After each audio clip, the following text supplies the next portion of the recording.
I'm the Juggernaut, bitch! We are the future, Charles, not them.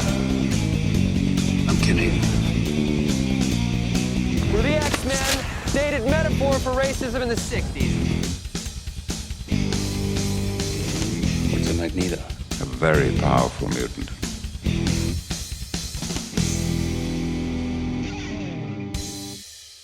Hello everyone and welcome back to Enter the X-Verse, where we are going through every movie in the Fox X-Men universe. I am one of your hosts, Kyle. I'm joined, as always, by my good friend Nathan.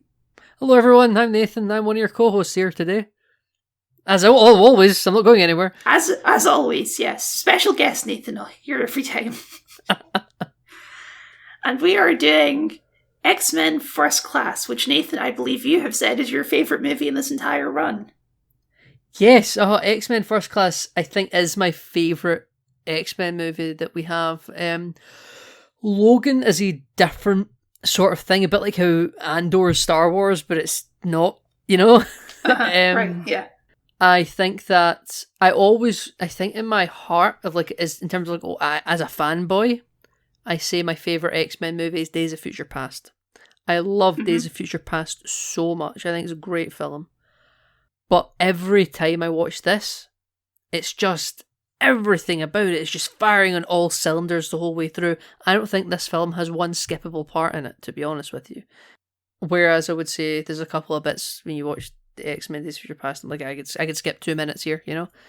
I just think this movie's really, even though it's over 2 hours long, it's a really tight movie.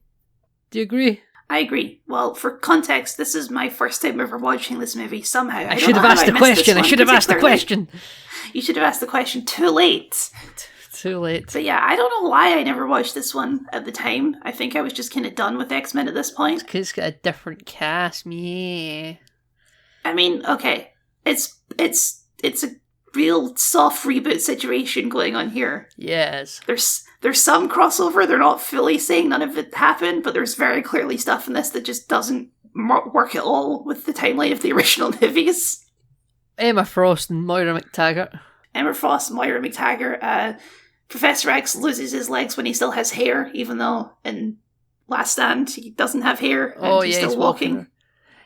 He, you know, he's just shaved. He got better. He got better for a bit. There is discussions of a cure in the movies coming up, but I will say the movies do try and do some sort of vain attempt at combating the incontinuity thing. Yes, I have heard that they keep trying and failing to make it work. Yeah, they do, and then they do give up eventually, which is nice. But yeah, they do kind of really half-assed try to make this seem like one continuity. But back in this movie, Kyle, we've got decades before we get to X-Men 2000, so like they're not worried about anything because they're like, we have 40 years here to fill in. Sure, yeah. I guess they were definitely planning to make multiple of these movies with this cast, right? This was definitely we are building here. Yeah, there was no semblance of this movie to me. Feels like a one and done. Mm-hmm. And I will say, we praise the cast of the original movies. The cast of this movie is also extremely good. And specifically, I think they've done a really good job of casting people who seem like the younger versions of the original movie characters. Yeah. There's some shots in this movie where you see James McAvoy. Scotland's own. Where he just looks exactly like a young Patrick Stewart. Just specific ways when he turns his head and you're like, that's Patrick Stewart. How did they do that? It's when an actor studies the portrayal they're supposed to be giving, right? Mm-hmm. I think that a lot of what can make this movie, because you're doing the reboot, is your cast, right? You could have a fairly solid story, but actors that don't feel they've got more chemistry, or actors that maybe you can tell they don't really have a friendship off camera. And yeah, they all feel so chummy in the best sense of the phrase, you know? And given they're supposed to all be friends and colleagues in this, and the core of this movie to me is the relationship between James McAvoy's Charles Xavier and Michael Fassbender's Magneto. Oh, for sure. I think if that relationship doesn't work, this film doesn't work. Yeah. I think that's broadly true of the original X-Men as well, although those were more Wolverine focused. Exactly right. I think that they could have very little chemistry and those movies still sort of coast along with Hugh Jackman being the lead. Mm-hmm. I'd say this feels more of an ensemble than the X-Men movies were, the original trilogy.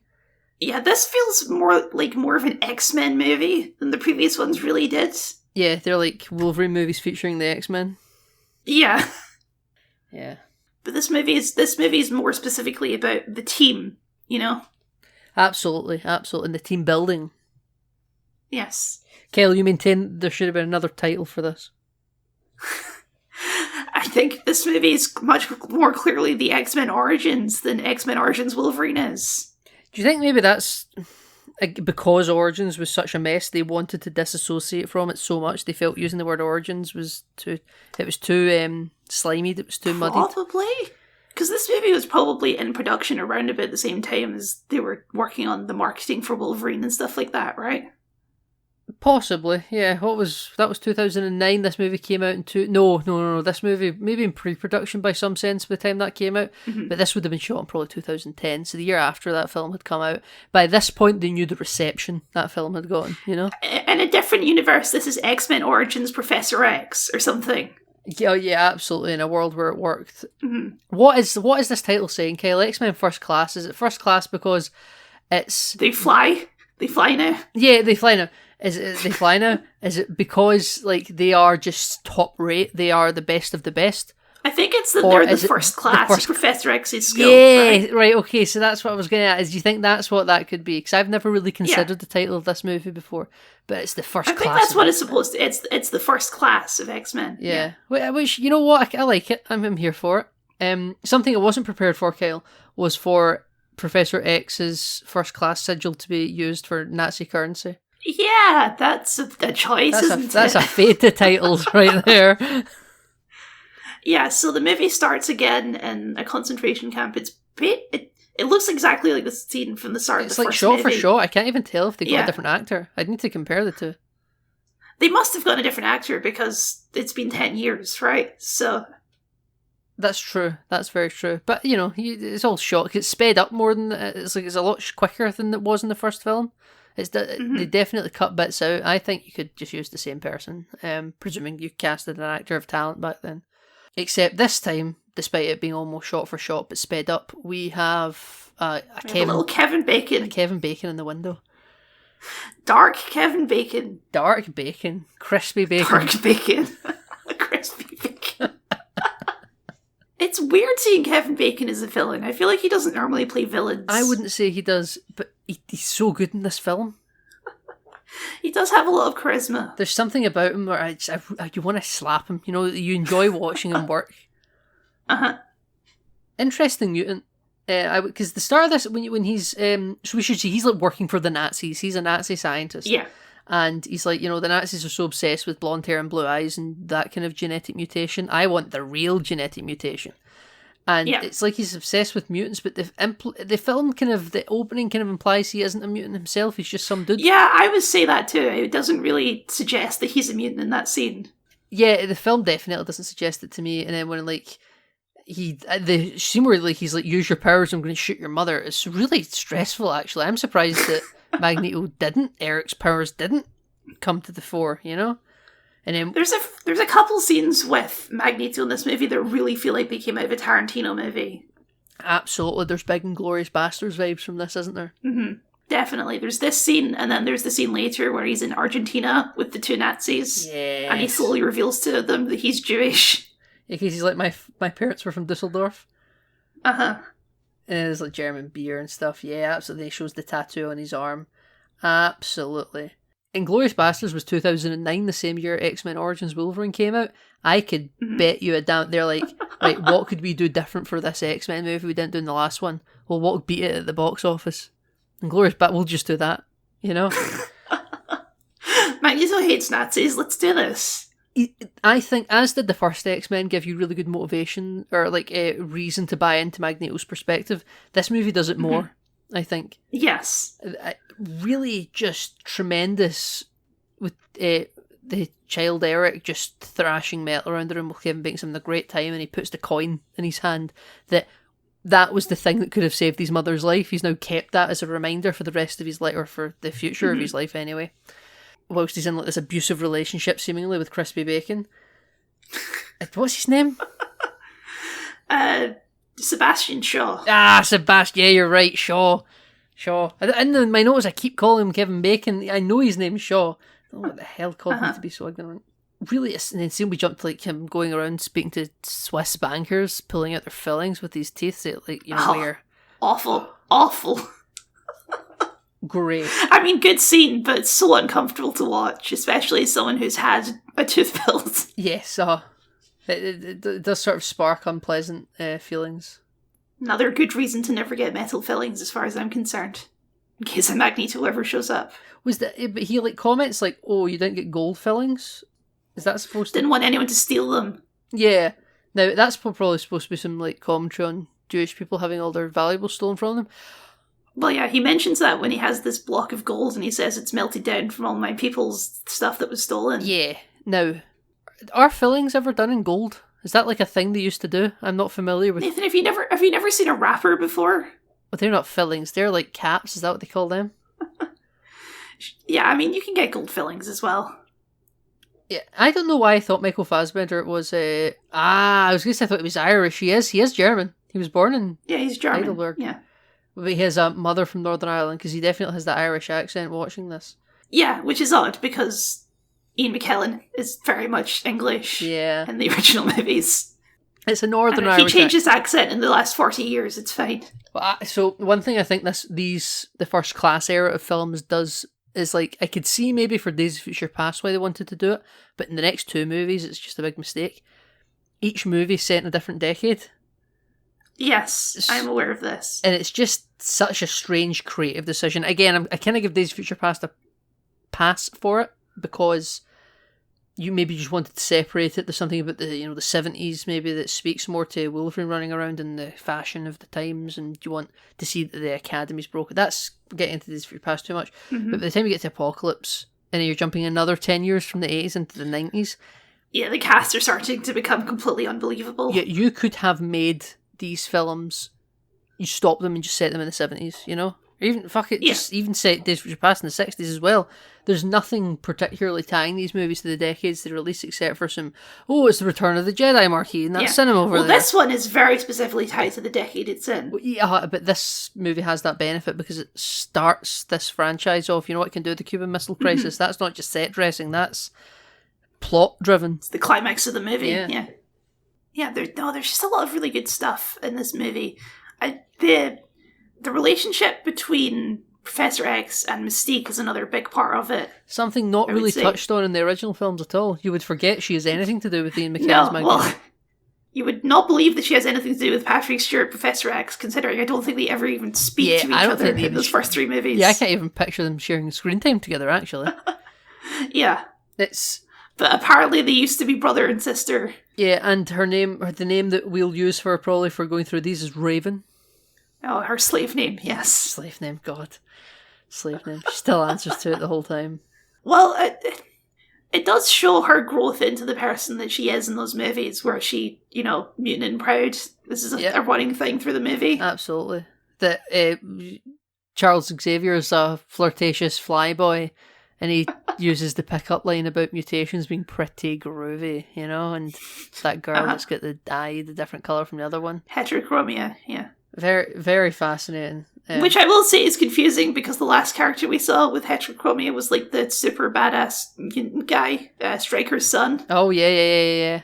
And when we cut to just those eyes, I'm like, oh, is it Stryker's son? That doesn't make any sense. Well, so we have a William Stryker's dad cameo in this. We do, yes. I missed that, but you took note of that. He's a CIA agent. See, I've never noticed it before. I think it's only because we're doing this watch through that I took note of it. And he mentions his son. He's thinking of his son. Yeah, who is the Stryker we know as being the Brian Cox character. Yes.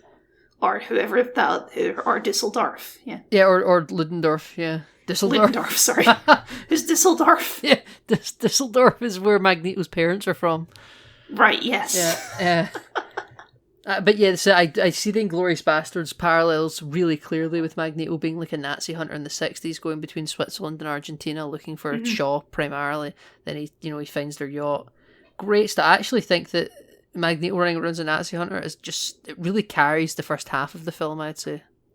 Because as much as I love seeing Raven and Charles in bars, whilst Charles hits on Moira McTaggart, or Moira McTaggart getting into her lingerie and going into a Las Vegas casino to see a secret meeting with the general. Nazi hunting as a mutant is pretty cool. Yeah, well, we're contrasting our two characters and their approaches to life is what we're doing there. Yeah, so that's my first note for this. Is our second note is the triarchy of childhood: imprisoned, privileged, and scavenger. Yes. Because there is very much So, a trio. I do have a of question about this. How did Charles sweet talk his parents into just letting Raven live with them? How did that go down? That's a good question. I wonder if, even though he was like, you'll never have to steal or scavenge ever again, he's like, but you will need to hide. You'll need to pretend to be the family dog. Yeah, like, how do you, even if she took the form of, like, a young human girl that isn't blue, how do you say, hey, there's this child that's shown up on their door. She has nowhere to live. Mother, who doesn't do anything unless the maid is done it for her. Why don't you agree to this? You clearly love the one child you've got. That's a good question, Yeah. Bill. It's a very good question. Maybe the parents were absent Maybe a lot. his mum. Yeah, maybe his mum is just that negligent that she didn't even notice another child was living there. Yeah, maybe the parents are so absent that he is like home alone with the house staff, you know, the housekeeper, and they're too scared to tell him no. You know who young Charles looks a lot like? Who does young Charles look like? Young Jimmy Logan. With a little nobleman in his big house. Yeah, a little nobleman in his big house, and he's got like the dirty blonde hair down past his ears, and he's got the red house coat on. Same character, Kyle, I'm telling you. Logan and Professor X are very similar. Currently, whilst Professor X is doing this, though, Logan is storming the beaches with Sabretooth at Normandy. Yes, that's This true. is 1944.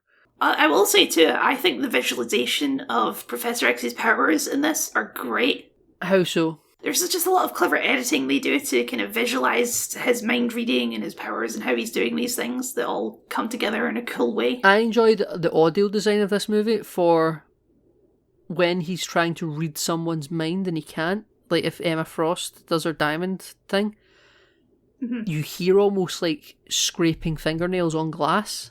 Like it's like a screeing thing. And it's like it's being blocked. That, and it's quite a good audio cue for can't get through, but it's like scraping glass. I couldn't say that word there. But just really good visualizations, very good audio. This film, I just think fires on all cylinders. I even buy the romance subplots and the assembling of the team. We get some fun montages in this movie, don't we? We do. We get the recruitment montage where they pick up all our characters. I love when they go and see Angel and they're in the dance club, the strip club. They're sat on the bed together. Yes. Yeah, and she's like, it's extra for two guys. He's like, we'll show you ours if you show us yours. Lots of innuendo, Kyle. And then she's like, that's not how this works. And he picks up the champagne with his magneto powers and says to Charles, more tea, Vicar. Love it. Like, I know behind the scenes after the fact that this entire cast got on famously. They're all really good friends even to this day. So it's almost like this was the TNG cast of X-Men. Yeah, it's really it's nice seeing Charles and Eric at the peak of their we're just friends at this point moment. Yeah, he assembled the X-Men with Charles. There's something in X1 or X2 where he talks about the founding of the school. I remember you had questions about that. Yes. Do you think this movie does a good job? Somewhat. They have Cerebral before they even meet Charles somehow. It's like it's just a Hank thing that Hank was working on. But why did he make it? For the hopes of there being a mind-reading mutant out there? Did he think maybe a non-mind-reading mutant could use it, but he was just working to a dead end? But then, Hail Mary, Hail Charles Xavier's here. Charles Ex Machina. Yeah, well, it's pretty good though when Charles accidentally outs him as a mutant in front of his boss. Very awkward, but also very funny moment. Yeah. Yeah, this is quite a different interpretation of Hank McCoy from Kelsey Grammer, obviously, but it is still good. Yep, Nicholas Hoult going on to currently play Lex Luthor, thank you, forgot his name. I was going to call him Logan Lucky. Logan Lucky, my favourite Superman villain. Logan Lucky, that's a David Soderbergh movie with Daniel Craig. It's quite a good film. Okay. But yeah, it was good. So Logan Lucky, Lex Luthor, Nicholas Hoult in DC, recently, because they just finished wrapping that movie, James Gunn's been posting about it on social medias, and there's a picture of him, he looks really buff, because they've buffed him up to, I don't know, to fight Superman. I don't know what they're doing in that movie. It's interesting to see him be quite younger and scrawny in this. Oh yeah, he's part of the love triangle, which might be the only time that a love triangle has ever kind of worked for me dramatically, because I know we bitched about that with Cyclops and Jean Grey and Logan. Yeah. What's the love triangle in this, would you say? It's Beast, Mystique, and then Magneto, kind of. Yeah. I will say, I find the Magneto bit kind of thrown in. I think it's... Okay, Mystique's whole deal in this movie is self-acceptance, right? Yeah. She's always hiding so that Jennifer Lawrence doesn't have to wear all the blue face paint, right? You know what? I want to quickly stay on that for a second. I think Jennifer Lawrence gets a lot of shit in these movies for her resistance to wearing the Mystique look. I think she's all in this movie. Yeah, in this movie she's all in. I'm not really going to give her any criticisms in this movie. Boy, wait till you see where it goes. But I've seen it. You've seen it. It's quite interesting to see how this ends up. But in this movie, I think she just looks phenomenal. Yeah, she also looks a lot closer to Rebecca Romijn than I thought she did. Yeah, right. I can buy her as a young version of Rebecca Romijn. Absolutely, the casting in this movie just all works visually and acting-wise. Nobody feels like they're just snapped into different people.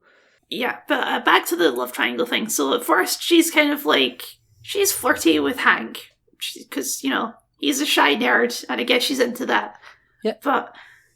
And their whole deal is they don't want to have to hide anymore. They just want to be normal. Mutant and proud. But then she kind of gets like these ideas from Magneto about you don't have to hide it. We're superior, you know, Magneto's whole deal. Absolutely, yeah. And she starts to buy into that philosophy, and then that kind of puts a break between her and Hank's relationship. I do get that, but sometimes I feel, you know, when she's about to kiss him, when she's taking the blood, and then what does Magneto box at Eric says? He says, well, that's kinky or something. Yes. But he makes like a joke. He sort of looks quite kind of smoky and interested in Raven maybe for a second. Then he just walks off. But then later on, when Hank says to Raven that he has the cure, it's ready to go, we should take it together. And she's like, no, we shouldn't. I've changed my mind actually in the last 48 hours or however long it's been. It's been like a few weeks, I think, at least. This movie's passage of time, I think, is kind of obscure to me. I assume those montages eat up a good chunk of time. Yeah, I suppose they could. She then, in the time of, he actually got the cure that we've been working on all this time, even if I changed my mind. I'm now going to run to Eric's bedroom. Yes. Why? I thought, like, maybe you were interested by his ideology. I didn't think you were attracted to him. I always think that scene actually kind of throws me. Like, here. I don't mind it because I kind of feel like in that point she doesn't really know what she wants either. True. Because even Eric's just like, go away, you know, maybe when you're older. And then we get a little Rebecca Romijn cameo. Which, okay, it's both clever and doesn't make any sense, because how does she know what she looks like when she gets older? You get Snapchat filters that give you a silly approximation. It's the 60s, Nathan. Yeah, okay, yeah, but I imagine she's not without wit to sort of just visualise herself in a mirror and just age it up a little bit. Keep in mind, that's not even how Rebecca Romijn looks in X Last Stand. That's true, she has black hair. She has black hair, yeah. So I can buy it being just a rough approximation. Doesn't need to be bang on. It is how she looks in X2, though. She does have the blonde hair in X2. Oh, yeah. Oh, you know what? I forget she's in X2 briefly, kind of. Maybe. And I believe we're being tricked by Star Trek, because I believe Rebecca Romijn is a natural blonde. We could be being tricked by Star Trek. I think we are being tricked by Star Trek. But nice to see her. I don't think I've ever quite clicked that she's in this movie. I think, again, when you're watching it's a movie... It's so brief. Yeah, when you're watching a movie taking notes, I think you analyse it in a different way that you do when you're just enjoying the thing. Mm-hmm. And I've watched this movie a number of times. I don't think I've ever, she's like, maybe when I'm older, and then she morphs into... I think maybe I've just edited out the fact that she ages herself up very briefly. When I googled Rebecca Romijn's filmography, I saw she is credited, but it says she's uncredited in the film. Right, yeah. So that briefly didn't even give her a screen credit. She's just done it to be a good company gal. Good on her. It's always Get on nice her when pose people naked in float. a bed for 5 seconds. Why not? Yeah, good for you. You must have made like a You don't have to month's put on salary. all the blue makeup. It's fine. Yeah, easiest job of your life. Absolutely. What do we think of a lot of the set pieces of this movie, Kel? There's some very good set pieces in this movie. You, Lots of cool actions. Magneto's powers continue to be just so cool to watch. yeah, just throwing an anchor through a yacht. Oh yeah, and the chain is ripping through it as he drags it across. Yeah, because what's the tornado villain that works for Crispy Bacon, Shaw? Oh, I don't know, Tornado Man. I don't know his Tornado name. Man, yeah, because he Tornado Man's Magneto off the edge of the boat, and you're like, Yeah. well, we won't be hearing from him again. Anchor proceeds to lift out of the water and shred through it. Very We've cool. got Tornado Man, we've got Red Nightcrawler, and we've got Emma Frost. Azazel. Azazel, yes. Yeah, I'm quite a fan of Azazel. Played by Ian Fleming, British actor. Some people will be familiar with him. Fans of Primeval would know him as a renegade copper. That's in a few. I know the seasons name, of but I cannot picture the face right now. yeah, you'd know him. I know who that is. Oh, Ian Fleming's the guy that Probably came been up on with James Doctor Who. Bond. Oh, right, okay. Not that Ian Fleming. Not that Ian Fleming. I need to very quickly be sure that I'm not calling him Ian Fleming when it's something else. I'm not seeing an actor called Ian Fleming. I think you're wrong. No, I'm not. I'm typing in the cast of Primeval. Jason Fleming! Yeah, God, I just attributed Jason Fleming as being the creator of 007. Yeah.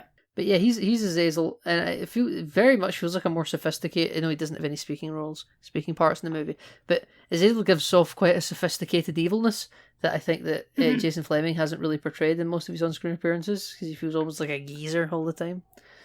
But, yeah, no, I love Azazel. You say he's the father of Nightcrawler. That's not something I'm I necessarily. think in the comics he's the father of Nightcrawler sometimes. I've never even Night put the connection together that they're two devil creatures that teleport. I've never put that two and two together. Yeah, in the comics, Nightcrawler is usually the son of Mystique and the Devilman, and I think it's Azazel. Interesting. In this movie, could you see Azazel and Raven getting together? Not especially. No. But they're both alive at the end of the movie, so maybe. Yeah, that's very true. Very true, Kel. I'm a big fan of all the different mutants. We get, Should we go through our team? yeah, let's go through our team. Yeah, so we get Darwin, who, he was a character on House, right? I'm not imagining that. I don't think he was he? I think he was one of, you remember the season where House recruits like a whole classroom full of doctors? Yes. I think he was one of the classroom men. Oh, I could buy it. Anyway, we've got Darwin and his abilities. He can adapt to survive. Except when he can't. Except when he can, over the silliest of things. Yeah, I don't understand. The thing about this too is, I don't really think a character needed to die at that point in the story. No, not at all. Maybe they thought that Darwin was just very powerful. Yeah, they just wanted to showcase how much more powerful Sebastian Shaw is. Yeah, exactly. Like, he can use Alex Summers' energy hula hoops to crush them into a ball and put them inside Darwin's body. Do they think, is Darwin just able to adapt to defend himself against outside influences and not literally internal influences? I don't see why that would be the case. I imagine if he ate poison, he would adapt to an immunity to the poison, right? Yeah, no, I mean, I think this is silly personally. I think they've really underpowered Darwin. They've done him dirty here. Yeah, I don't know anything about this character in the comics, but based on what we've seen in this movie, I think they've done him dirty. Yeah, pretty much. That's what I agree with you entirely. And again, I don't really. This is like a little thing in the movie. It's not a big deal, but I don't really feel anything when he dies because we barely got to know him in the first place. Yeah, I'd agree with you on that point as well. He's definitely kind of underserviced, even in all the team building parts. He just says like, "Oh well, you know, my nickname will be Darwin because it's always been Darwin and adapt to survive."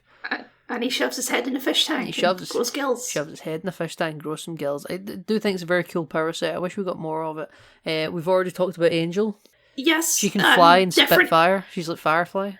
She's much less of an angel than the angel in X-Men: The Last Stand. She's more of like a pixie. Yeah, more of a Or like a pixie. dragonfly. Yeah, a dragonfly probably more apt. You know, I'm just picturing like the acid balls she can fire out her mouth. But yeah, and again, I feel like the team are definitely less important characters than Professor X and Magneto, right? Yeah, Because This is Professor X, Magneto, and Raven's film yes, with Kevin Bacon. and the team were more there because you need an X-Men team in an X-Men movie. Yeah, absolutely. Though I do think we do more with Beast in this movie than we do in the X-Men Last Stand. Oh, sure. Beast is like number 4 Yeah, on the list of important characters. absolutely. And then it's the rest of the team because Angel is the one who betrays them. She joins up with Kevin Bacon. Yep. The film is, to its credit, kind of smart in that it tries to give Angel some dialogue to let you understand why she would swap sides to be with Magneto when he shows up at the facility.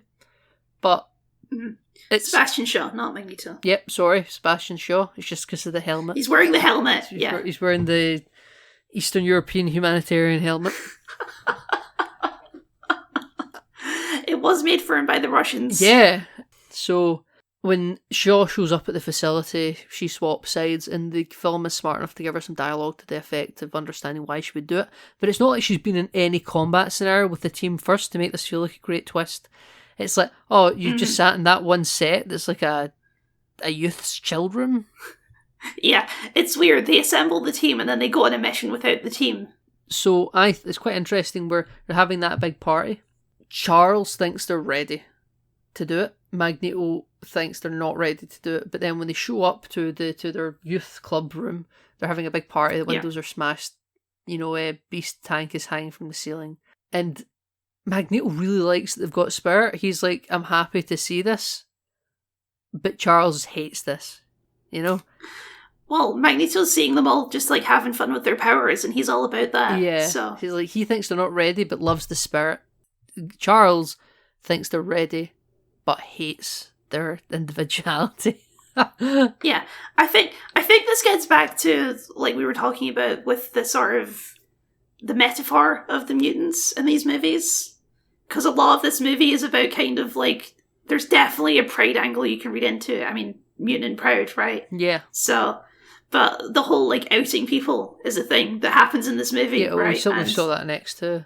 Yeah, well, yeah, so the next two, there's a lot of the conversation about having to hide yourself and all of this. Yeah. So, the metaphor is very much in play here, and Charles is very much a sort of stay in the closet until people are ready for you type deal, and Magneto's more, fuck that, we're just gonna do things our way. Yeah, so I have something here in my notes that says Charles is pro-mutant, but he's too polite society and his politics to truly accept even his own sister when she decides in privacy to just be blue and Yes. I guess also naked, which I think would also make me go, huh?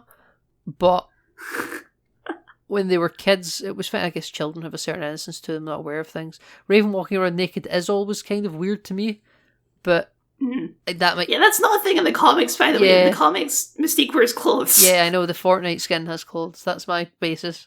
Of course it is. So yeah, I do think it is quite interesting. I think this movie does quite a good job of showing even your hero is sort of... has flaws. An annoying obstructionist at points where you're actually on the side of Magneto. You're like, actually, Magneto is... We know he's the villain, but he's making some prescient points here about pushing forward. It's the classic moral ambiguity, right? It's... Obviously, it's bad that at the end of the movie...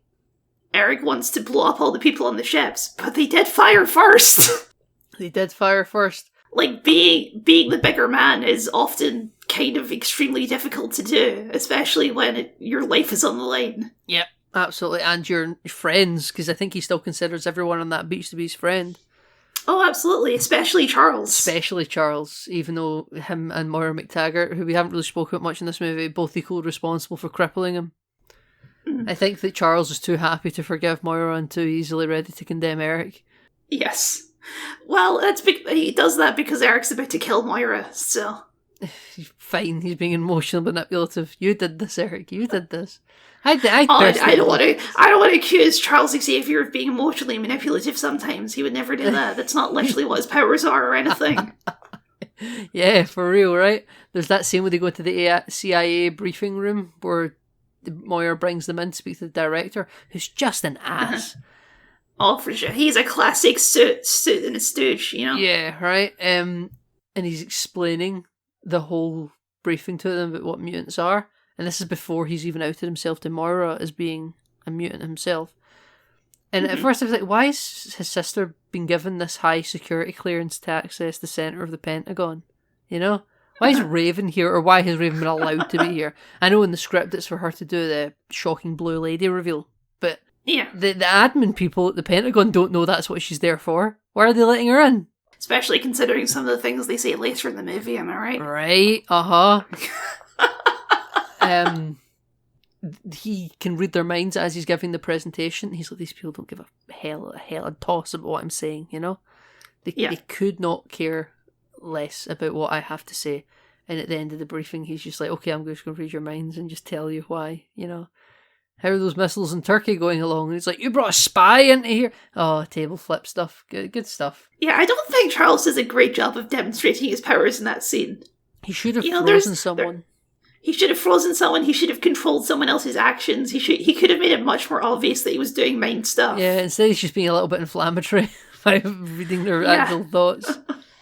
Yeah, he's having fun though. I enjoy that he seems to be having fun with his powers in this movie. It's nice seeing him getting around, like having a little, and not to comment on the fact that he's crippled in future movies. I don't mean this to have a pun to it, but he seems to have a spring in his step. Yes. He's got lots of energy. Lots of energy, lots of bounce, vigour, enthusiasm to do the job. And then after the CIA facility shut down, they moved to upstate New York. Yeah, I think there's an interesting angle there too with mind reading as a power is kind of inherently a bit creepy, right? Yeah. It's like reading someone's thoughts is the most invasive invasion of privacy that you can possibly get. Yeah. And I think the movie does a good job of kind of balancing that with Charles. He sets his own limits on this sort of thing, and even though he doesn't read everyone's mind all the time. He's principled. Yeah. He's principled, yeah. Yeah, he's like, I know I shouldn't, like I could read everyone's minds, but I'm just not going. I just think it would be hell to hear everyone's thoughts all the time, though. You know, good for him That's for true, being able to just tune in when he wants. Yeah, because he does have a couple scenes with Raven where he apparently at one point agreed never to read her minds. I thought at some point he was going to be like, oh, I haven't read your mind. It's just very clear this is what you actually want, you know? Who else have we got on the team? We've got Alex Summers. You mentioned him. Alex Summers, Havoc. It's weird that the Summers family keeps showing up in all these spin-off films. Speaking of spinning off, am I right? Oh, he got hula hoop powers. He has hula hoop powers, but you can condense them into a beam somehow. That's kind of something that I enjoy in the training montage. I think it's not really a beam, it's like the hula hoop is just coming out of his chest and firing in a straight line. Yeah, so you can control it properly. Yeah, I will say, like, personality-wise, he's just kind of a dick, especially to Hank for some reason. Yeah, he's like, yeah, you going, Bigfoot, you know? Yeah, it's like a weird nerd and jock thing they've got going on, which is a bit random. I don't think it's needed. It's not needed. The only payoff for it is that what he chokes out Magneto at one point, where Magneto says, "You never look better." Yes. Which ends up having Magneto coming off looking better. It does. But that's also when he gets the name Beast, because Havoc gives it to him. Havoc did all of these things. So I should say, as much as I love the training montage, I think the recruiting montage, the music in it's really, really good. We didn't talk about the amazing cameo in that scene either. So this is our stand-in for Stan Lee. Yes. Unfortunately, I don't think Stan Lee's in this movie. We should do our segment, Where's Stan Lee? And it's like, it's been 2 weeks. It's been 2 weeks and there's been no Stan Lee. I'm going to start putting out search parties. I really miss him. But he might be hiding in one of those boardrooms with all the old generals. That's kind of the place you would hide a Stan Lee, but I didn't catch him in there. This film. Stan Lee's not in this film. I'm going to start assembling search parties. It's been 2 weeks of Enter the X-Verse with no Stan Lee. But we do have... This is a national travesty. We do have a substitute cameo this week, don't we? Yes. And it's excellent. It's part of their recruitment they're going through, and they find this gruff old guy in a bar. Smoking cigars. Smoking cheap cigars. Smoking cheap cigars with his whiskey, and he's buff. He isn't an old guy. He's older, but he's not an old dad. Yeah, sure, yeah. Yeah. He's somewhere between 30 and 45. Yeah, exactly. And they're like, hello, Charles Xavier. I wonder, and he just tells them to fuck off. Or he says, it's a classic PG-13 F-bomb. He says, go fuck yourselves. Yes.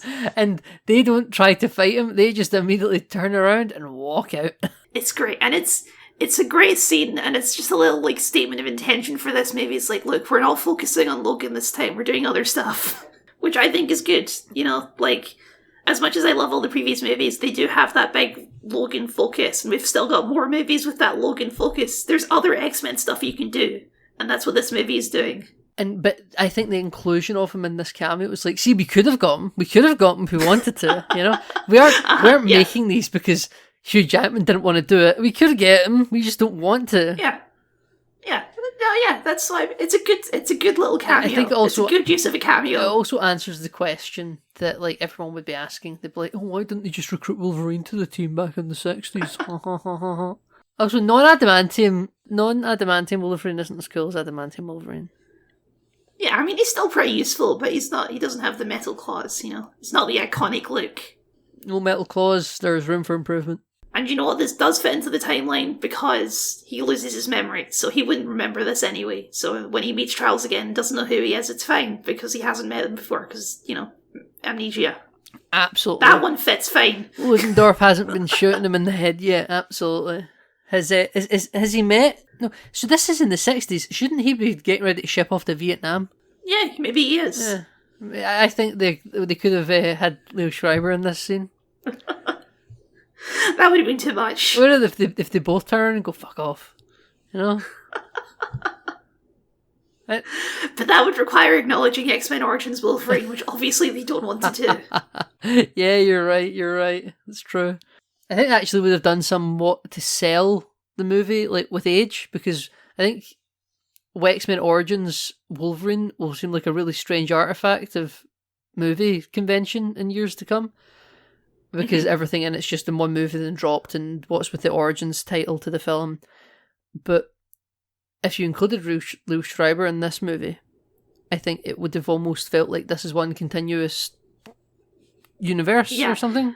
Well, the thing with this is it's very clear that they're not quite sure if they want to keep this as a full continuing universe yet. Yeah. You know, they're playing their cards close to the chest. Absolutely. Maybe we're just going to reboot all of this. No, diamonds are made under pressure, Kyle, and oh boy, they were under pressure to get this, because if this movie had bombed, they were in trouble. Yeah, this definitely kept the X-Men going for another 10 years, for sure. Yeah, the success of the First Class movies is what propelled us to at least a Logan. And what, then after Logan, we just fall off a cliff? Well, pretty much, yeah. That's where the Disney Fox thing starts to become a discussion. COVID happens, we get New Mutants in production, Dark Phoenix was a bomb. Like, yeah, we're, you know... as much as I love we're not there. These we're movies... not there yet, though. Yeah, we're not there yet, though, you know? This movie we're still in the golden age. Yeah, we're in the golden age of X-Men with things like First Class and Days of Future Past, where I think we're having fun here. So, do you think that Charles feels bad by the fact that he sent a Russian sailor to life in the Gulag?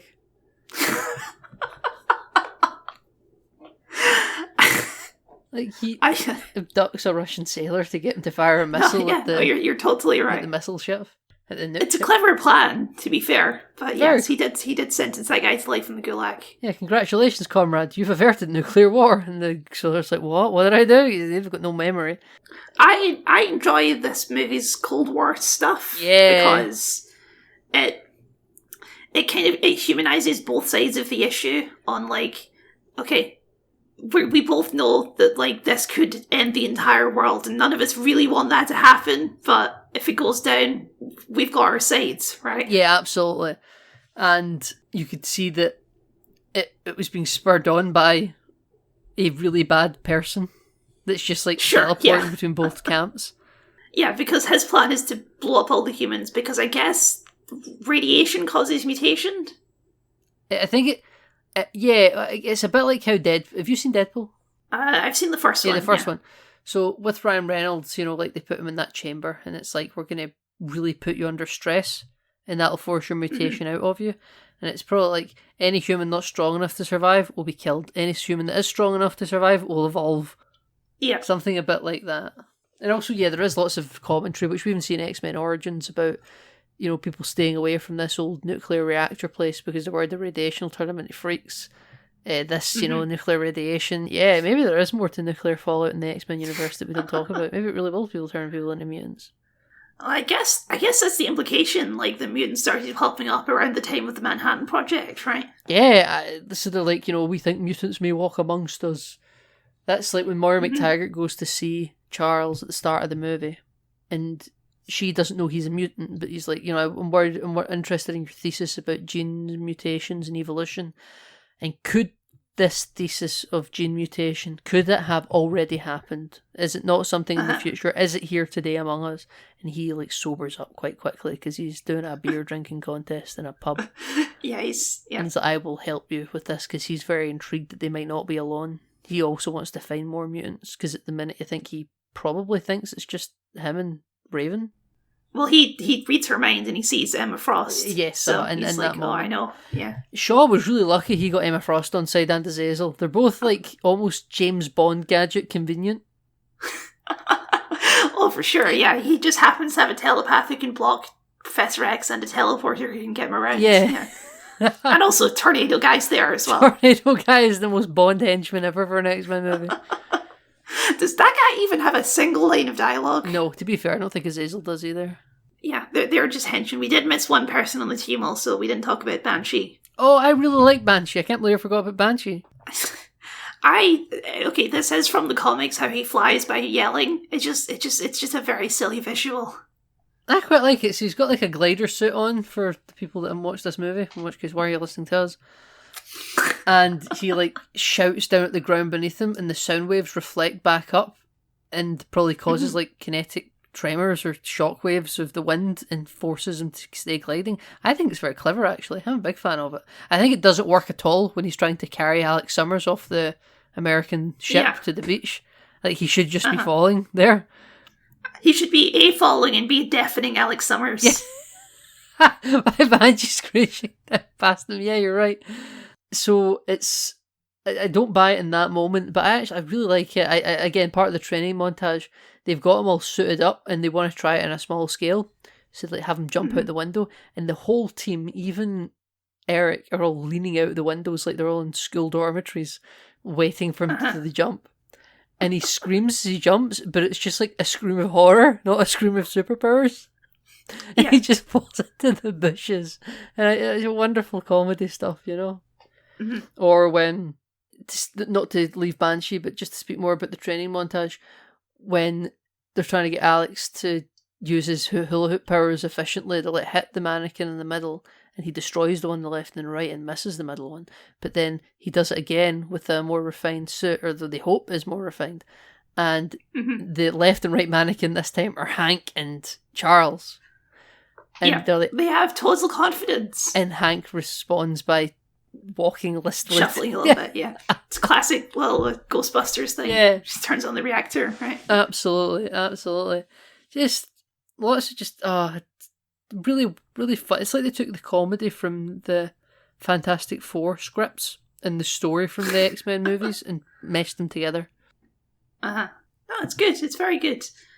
So yeah, the finale is all stopping the Cuban Missile Crisis. There's a great shot where Magneto pulls a submarine out of the ocean. Well, I quickly want to stay on Banshee for a little moment. Okay. It's part of the training montage is bookended by Magneto wanting Charles to shoot him in the head, by the way. Really good stuff. And they talk about, and there's this big satellite that's hanging over them. It's like almost like a backdrop for the training stuff. And Charles is like, Magneto, you can turn this, and he activates like forgotten memories he has of Serenity being the position between rage and what was the other emotion? Serenity, rage and focus or something. Or focus comes from the combination of rage and serenity. Right. Like Okay, yeah. So he turns the big satellite, and that's the thing that is basically his Luke Skywalker lifting the X-Wing moment that he then uses for the submarine layer, as you mentioned. But on that said satellite, they're still trying to get Banshee to fly. And Banshee's really skeptical of Hank's ability to craft a flight suit. And at one point they're just trying to get him to, jump off and scream because it's more curved and it's bigger and there's more of a fall. In the middle of this conversation, Eric just pushes Banshee off the satellite. And then Charles is like, Eric, why have you done that? And thankfully Banshee can fly. But Magneto's just like, we're all thinking it. We're all thinking it, Charles. We all wanted to push him. Just lots of good chemistry bits, Kyle. Yeah, no, having Charles and Eric be the sort of two heads of this team with differing philosophies. It just really works for the movie. Absolutely, absolutely. But yeah, so he lifts a submarine out, Kyle, doesn't he? He does, and that's a pretty iconic shot for this movie, right? Yeah, standing on like the landing gear jet wings of the X-Jet from the 60s, like a stealth jet. Yeah, absolutely iconic as he lifts a submarine out of the ocean. It's not the same submarine that he failed to secure. It is the same submarine. It looks about 3 times larger. This looks like a proper submarine. That other one looked like the little submarine thing that Hydra soldier uses to get away from Captain America in the first film. No, I think it's supposed to be the same submarine. A very stylish submarine. Oh yeah, it's decked out in there. God, it's mirrored. Except, can Charles not use his powers through mirrors? Is that how that works? I assume that's the mirrors or some sort of special mind control deflection thing set up by Emma Frost, because, she knows her own powers. Then why wear the helmet when you go inside it? You can never be too safe, Nathan. He doesn't have a table to place it on when he goes in there. No, he has his nuclear reactor set up in the room from the Iran music video. Yeah, he does, yeah.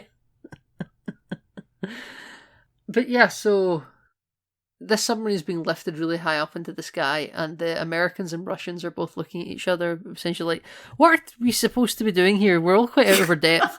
The Russians have destroyed their own nuclear missile transportation cargo vessel, and now all our guns are trained. I just realised wouldn't that cause like a fuck off big explosion? It should have, yeah. Or were they inert nuclear missiles? Yeah, they hadn't been plugged in yet. Right, okay. Do you have you have Fine. to have active energy flow? Maybe that hadn't been fueled up. Maybe like the plutonium was delivered separately. I'm pretty sure that's the thing about the Cuban Missile Crisis. It wasn't all delivered in like one single convoy. Yeah, that makes sense, because, it's never going to be a big dramatic confrontation like this in real life. It's all going to be boring. Like, it took 16 shuttles over 7 months to deliver the missiles. Exactly, right? So I'm just going to assume that the ignition gear this was just like the missile casings. Right, okay, This that was makes the sense. things that would hurtle the munitions, but the munitions weren't inside them. So that works. You know what I love is a vibe, those big 60s Cold War maps.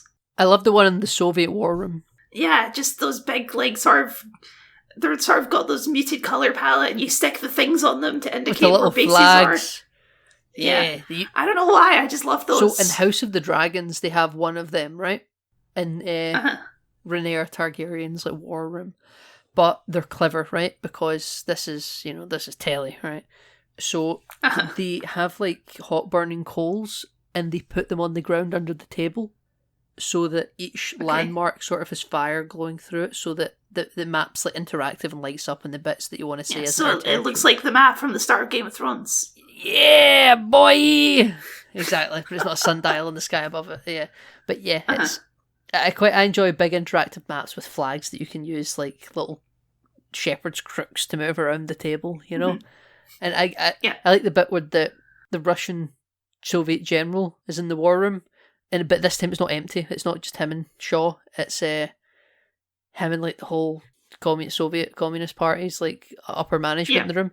And he's like walking around with the big stick, and he's like pointing it up into the air like he's doing a magic trick. And he's like, "Send in the missiles, Send in the fleet." There's lots of rooms of old stuffy generals sat in big rooms in this movie. Yeah, obviously we're a fan of the Doctor Strangelove war room, the big American Pentagon table with the top light. Yeah. But we're getting to the final confrontation between Magneto and Sebastian Shaw. Excellent stuff.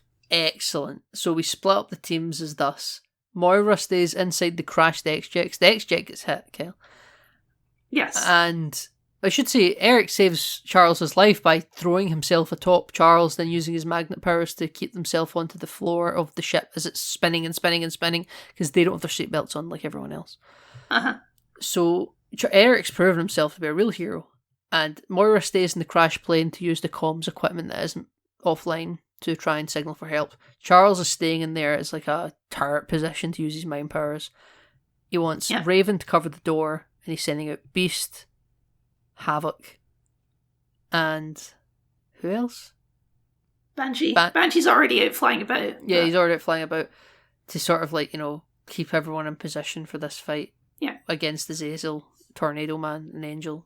And then at this point, Eric takes this moment to just book it past everyone and uses Magneto powers to rip a hole in the side of the submarine. He's getting in there, Kyle. We should say we've arrested Emma Frost. We got her at some sort of Soviet general's We sex tied her house. up. We tied her up in a bed. Yeah. He cracked. Tied her up with a bed. Tied her up with a bed. I should say. Yeah. That's a great scene, by the way, as well, of him like running through Soviet soldiers and tying them up with barbed wire. Anyway, we need to stay on track here for the end of the movie. Yeah, he finds his way to Shaw's stylish white-walled bedroom, and there's no one there. Uh-huh. But Charles knows there's someone round that area of the ship because that's the black spot he can't see in. Then Shaw decides, I'm just going to open the door and you'll see where my black spot is. Well, I don't know how he expects this to go. I don't know, like, I guess he knows that Magneto kind of shares a lot of his philosophy and assumes that he can get over the murdering his mum thing. Yeah, I think that he really underestimates the heart of maybe... The power of rage. The power of rage. I think also, like, the Jewish revenge fantasy, you could say. Uh-huh.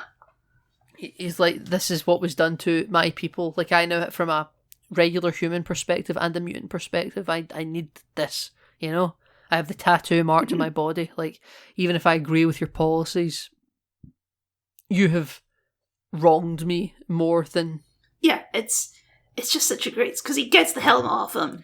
Yes, with his powers. He goes shot into throwing him around the room, and it cracks the mirrors, and that means that Charles can start to see inside of it. And then whilst he's up against the wall, he uses his powers, because there's now exposed metal barbs around the room. He uses his powers to sort of like create a little metal octopus tentacle. Looks very much like Dr. Octopus. And sort of just takes the helmet off his head quite gently. Gently, yeah. And Shaw freaks out and turns around to reach and grab it. And right there, Magneto's got him. Charles just goes into his head and holds him still. And is like, you need to be quick with whatever you're doing here because I can't hold him forever. He's a very powerful mutant. Yeah. And I assume Charles's ideal outcome here is, I don't know, Eric uses his powers to tie him up and bind him or something. Something like that. You'll face judgment before the council or something. Yeah. The Senate will decide your fate. That's so much what Eric has in mind, which, to be fair, he's been telling Charles the entire movie that he's going to kill Sebastian Shaw when he gets to him. Yeah, it's like Charles and Eric really get along, and Charles just keeps giving him the benefit of the doubt to the last possible second. Yes. He doesn't fully internalize that Eric is going to kill this man when he gets to him. He also really has a lot of love for Eric, so even when Eric is about to kill Shaw, he doesn't free Shaw for fear that he would hurt Eric. Because all it would take is... He's just stuck watching. Yeah, he's stuck watching, because if he frees Shaw, Shaw will probably kill Eric. And if he doesn't do anything, he needs to get stuck in Shaw's mind and watch Eric essentially kill him.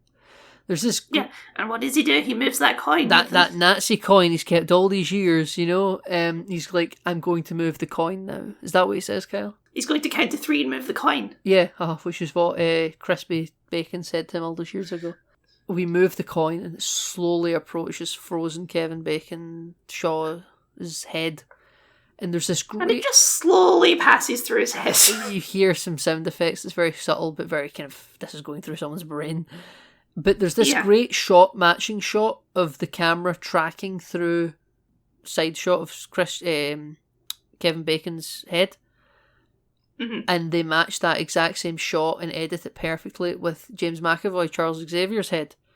And whilst Kevin Bacon is stood in silence as this coin goes through his brain because he's frozen by Charles, the match shot that's working at the exact same time in sequence following the coin, we cut to Charles just screaming in horror because he is probably feeling it. Yeah, I would guess so, yeah. Because he's feeling all those neural pathways being cut. I wonder if it was just the effect of a lobotomy, like it didn't actually kill him, it just cut his brain perfectly in two, which people can survive. I get the impression that it killed him, just flat out, I'll be honest. It definitely killed him. I'm doing a bit. So, yeah, Sebastian Shaw is now dead, Kyle. But the movie's not over yet. That's the thing, what Eric says in that moment is, I agree with everything you've just said, but you killed my mother, you know? Yeah, no, it's... Everything Eric does in this movie makes perfect logical sense for, like, his philosophy. because this is the moment too where the army, they fire on him because they're like, we have to kill these people because they're a danger to us as a human species. I think that's basically what they say, right? Yeah, which we see kind of running throughout the movie earlier on, where Charles says he has to study for his thesis that's coming up before he becomes a professor. He's like reading it, and Raven says, "Read it aloud. Your thesis research always sends me to sleep," because she wants a bedtime story, even though she's 24. Yeah, I'm not clear on the age difference between Charles and Mystique. I thought they were about the same age. Yeah, nor am I. So in that thesis, he's like, when Homo sapien arrived for the previous versions of humanity, the Neanderthals and such, over time, the Neanderthals were wiped out by Homo sapiens because they just were the more dominant, the next evolution, the mutation, if you like. Mm-hmm. And that's very much foreshadowing for, I think, kind of what this fear is at the end of the movie. It's what Shaw wants to do, but in a more kind of less gradual and more immediate way. Yeah, and the Americans and the Russians are united. They are. In this. They are united. They're like the mutant threat on that beach. We have our opposite numbers in Moscow. They're ready to fire. Yeah. And Charles says to him, he says, they're just following orders, Eric. And that's just the wrong thing to say. The wrong thing to say to a survivor of the German Holocaust. Yeah, because it's a callback to what one of the old Nazis in Argentina says to him as well. He says, "Oh, I was just following orders." Yep.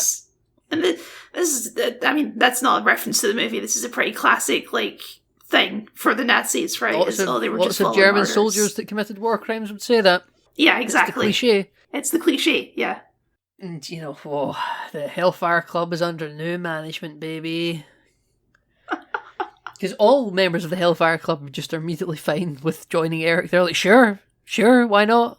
Well, he's basically trying to do the same thing as Shaw was, so, Well, the thing is, he's ditched the nuclear proposal. He's like, yeah, we'll just kill this fleet, Where's the change in his policy for the club? Like, if he was running for president of the Hellfire Club, what's his policy platform? I think the Hellfire Club is over. It's the beginning of the Brotherhood of Mutants. Probably. I quite enjoy the Hellfire Club. I think it's a very cool name. My understanding is this is basically nothing like what the Hellfire Club actually is in the comics. See, I just wouldn't know. I can freely admit that too. Yeah, that's basically, and we already talked that this is where Professor X gets loses his legs. Yeah, so Eric's picked up all the missiles in midair and he's throwing them back, and people are trying to distract him, so they'll drop the missiles, and then Moira comes out of the crashed X-Jet with a pistol and just starts firing at that Magneto helmet that used to be Kevin Bacon's, but now Eric's wearing it. And just bang, bang, bang, bang, bang. And then Magneto deflects one of the shots because it's really getting on his nerves, and it goes right into Charles's back, right in his spine. Right, spine. Now, yep. Eric removes the bullet pretty much immediately because that's ultimately what saves the day. His concern for Charles saves the day. Yeah, he drops all the missiles to go and cradle Charles. And take the bullet out. But, they've both done this. I don't think it's fair to blame Moira for that. She wasn't aiming for Charles. You're firing in the, line of sight that they're all standing in. If Magneto didn't have a magic power to stop bullets, then she would have hit all three times. Because she never knew about this power before. Well, she had to try to do something, right? He was about to blow up 10,000 people. Maybe don't aim for the metal helmet he's wearing. Because he only knew about the gunshots being fired because they deflected off his helmet at first, not because of his powers. If she'd shot for the middle... What else is she supposed to do in that scenario? Shoot him in the leg. Oh, I'm being serious. He had been so distracted by that he would have been down and everyone would have been saved. Nathan, you know that as a trained marksman, she is trained to aim for centre mass. Okay? Yeah, the head's not the centre of the mass. The torso's the centre mass. Also would have worked. She wasn't aiming for the head because he deflects it with his hand, right? He deflects that bullet with the hand, but the only reason that he knows he's being shot at is because multiple bullets bounce off his helmet. Well, that's just because it's more dramatic. It's more dramatic. You know what? It's more dramatic. In the heat of the moment. I think it's the heat of the moment. I think you're really stretching to blame Moira for this. Listen, it's the heat of the moment. I think they are both equally to be held responsible for it. Because you know what? Eric didn't mean to do it either, right? He wasn't aiming to cripple Charles with that deflecting bullet. He was protecting himself because that bullet would have went right into his center mass. It's an accident, okay? Yeah, no one's to blame. It's an accident. I just think that they're too hard on Eric. I mean, Eric is to blame for trying to murder everyone. Eric is to blame for trying to murder everyone, but he's not trying to set off a nuke and start, like, the Cold War to go hot. Like, I don't really know what his goal is that's distinctly different from Kevin Bacon's. It's different enough that he didn't want him to finish the task and then kill him. Well, it's different enough that he doesn't care what Sebastian Shaw's plan is at all. He just wants to murder him. Yeah, exactly, right? So Eric gives a speech on the beach and says the humans have made their move against us, mutant and proud, we shouldn't be hiding in the shadows. And Raven, as her arc in the movie, is about being mutant and proud.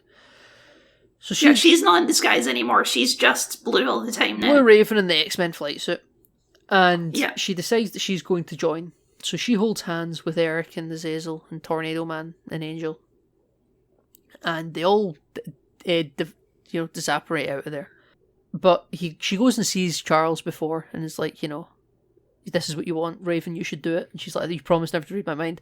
Now, the implication is that he did read her mind, but also you shouldn't have had to read her mind. It's very clear this is what was going to happen. Yeah, it's weird. Yeah, you could have had a line about keeping your promise that I still haven't read your mind. It's just very clear that's what you want. But no, he's just like, yeah, I did read your mind. Yeah, but instead he said something about, like, I lie all the time, Raven. Yeah, exactly. Right, I promise you a great many things, I'm afraid.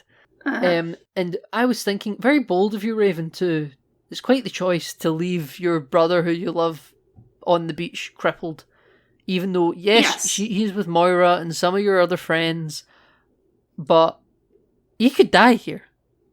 I know we the audience know definitely seems like an option. Yeah, like you're just fine to. It's quite the choice, Raven. Quite reckless, if I must say so myself. So there's a fade, and we jump to some point in the future. Kyle, we're back at the X Mansion, and Charles is in his wheelchair, but he still got his hair. Yeah, they're still G-men. Yeah, they're still G-men. They're still working for the government, Kyle. They really wanted to get that X-Men line in there so much that they had to contrive this weird, we're still G-men because we work for the government. Who says that? Watch out, the know the G-men are term coming. G-men. I don't. Maybe it's a thing people said in the 60s. Maybe. I hear it called the feds, G-Man is definitely a phrase I've heard before, because the main villain in Half-Life is called the G-Man, right? Because he's the government man. Oh, that's more forgiving, I suppose, then. Okay, fine. I was just like, what the hell is this? No, G-Man is a phrase. It's so clearly there to set up the X-Men line. Yeah, so clearly there to set up the X-Men line. We erase Moira's memory because she isn't allowed to remember what happens here, so she can, be frozen in time and not age until 2008. It's a real dick move, Charles. The not too distant future. It's a very dick move from Charles. I don't know why he did that. It was like it's a classic Superman move right there. He kissed them to make them forget. He was like, I trust that you would not rat us out, Moira. I do, but I don't want to put you through the hell of having to knowingly lie to your superiors. So I'm erasing your memory. Bye. And to protect her career? Because now she's basically useless in terms of all of her formidable training and expertise. Well, of course she's useless, Nathan. She's a woman. Well, yeah, right. So I actually think some of this is the film's fault, right?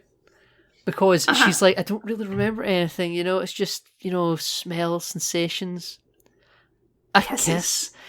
And all the whole room go, oh God, this is why women shouldn't be allowed in the intelligence services. Even me in the audience, I didn't go, this is why women shouldn't be allowed in the intelligence service. Even I groaned hearing it though. I was like, oh God, don't say that. Yeah. The groan would be fine. You don't need to add the sexism. Yeah, exactly. Which, I get it. It's the 60s. It's felt like... Oh yeah, commentary. It's not that kind of movie. Because this movie isn't just laced with commentary everywhere. They have to have overt commentary about more open traditional sexism as opposed to metaphor, allegorical storytelling about being gay and about being a minority and about being demonized and hunted. No, we need actual just out and out. This is like the metaphor that your dad will understand. If you're going... Yeah.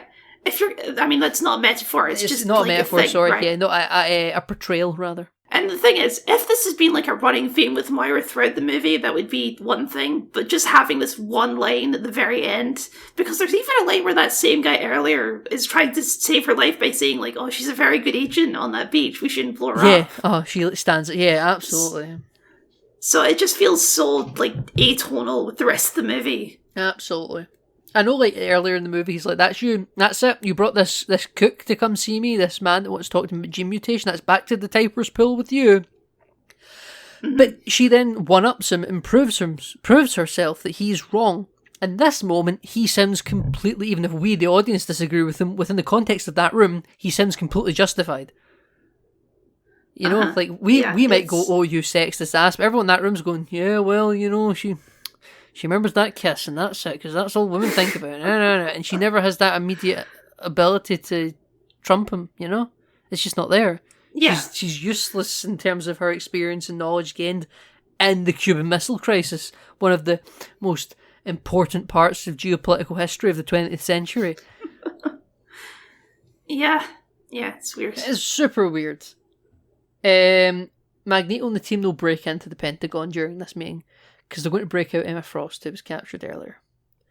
And she gets up ready to fight because Eric's walked into the room, who in this movie has been nothing but a pain in her side. And he's got a new fit. What'd you think of the fit? Nathan, I saw in your notes that you think this is his best look. I have to strongly disagree. I think he looks kind of silly. I love it. I love the like the horns in the center of the helmet. I like its purple color. I think the main torso piece looks a little bit simple. I think you could put more detail on that. But if they kept this look, but maybe just updated it, made it maybe look a little bit more high budget for the future movies, I could totally love. Like I say, I like it. I think think just like what it with the represents. character they've set up in this movie so far, jumping straight to wearing a cape is just a bit much. It's a bit of fan service, Kyle. I can buy Ian McKellen in a cape because Ian McKellen is a theatrical man, right? But this is Michael Fassbender has more of like an angry edge to him. This is like an espionage Nazi killer. Yeah, this is wetsuit Magneto. Tactical wetsuit Magneto. Yeah. That would be the episode name if this was a Name Not Included broadcast. Listen, I take your point. I don't think you're necessarily wrong. I just love the fit, Kyle. But then I like he's like, you know, oh, there's been a change of ownership. You know, what about your friend Charles? He's like, he's not around anymore. And then like she looks over to the team, the members of the Hellfire Club, they're all standing in the doorway. They're peeking in the door. The whole team peeking around the door. It's so funny. It's like they're all really nervous to come in. Just come in.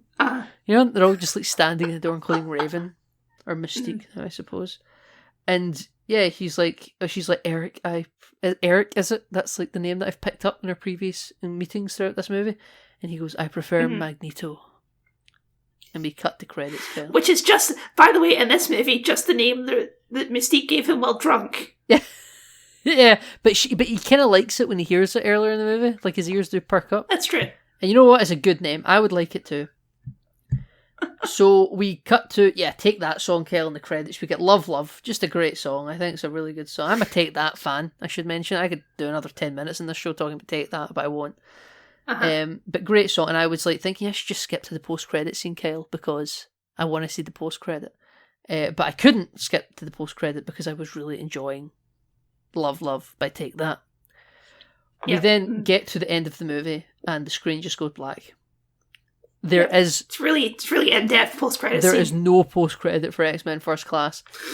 I super wonder if they had no idea what the next movie was going to be, so they just couldn't give us anything. I think that's probably fair. Because the next movie is on our list is 2013, so they were probably just working on these one at a time at the moment. Probably, absolutely. So no post-credit scene for this movie. If this movie had failed, as much as I love it, it doesn't kind of set up an advert for the next movie in it. Mm-hmm. Which is, by the way, good. Movies are allowed to be just a single movie. It's okay. Yeah, movies are allowed to just be a single movie. But I think we're really into the multiverse and the cinematic universes right now, where every movie has to set up other movies. It's fine for a movie just to be a movie sometimes. But given that earlier movies in this franchise have done it, I thought we'd get something. I mean, like, X-Men 1 kind of sets up some of the Wolverine backstory stuff, but it kind of leaves it vague enough that, it's fine. We don't get any Deadpool heads going, hush. I think this movie also leaves open enough where it's like, there's clearly places a sequel could go. Charles is setting up the school, Magneto's out there doing evil stuff of some variety. There's it doesn't feel final in a way that, like, there could be nothing after this. Yeah, absolutely. I'll agree with you on that. But that's X-Men First Class, Kyle. We've just watched it. Yeah, it was good. I'm glad I finally watched it. I'm so happy you watched it. I remember saying earlier in this series that I was worried we were going to think of the X-Men First Class era of movies.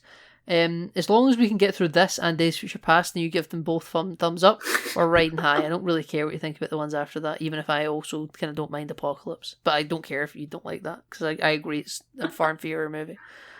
Well, we've got one more to go before we get to Days of Future Past. Would you like to know what it is? Kyle. What are we listening or watching next week, Kyle? Next week we are watching The Wolverine. I love these naming conventions. Not X-Men Origins Wolverine, not Logan, not Deadpool and Wolverine. The Wolverine. It's weird because it's in many ways, as much as I know X-Men Origins Wolverine is supposed to be an origin story and is a prequel, this movie is the first actual sequel we've had to The Last Stand. Yes. Since, what was that, 2007? Yes. And this will be 2013. There was no X-Men movies in 2012. That was the year of the Avengers, baby. So I'm happy to be going back to Logan, but I remember this was the first X-Men movie I saw in the cinema, was The Wolverine. I thought you said Last Stand was. No, it was the first one I watched.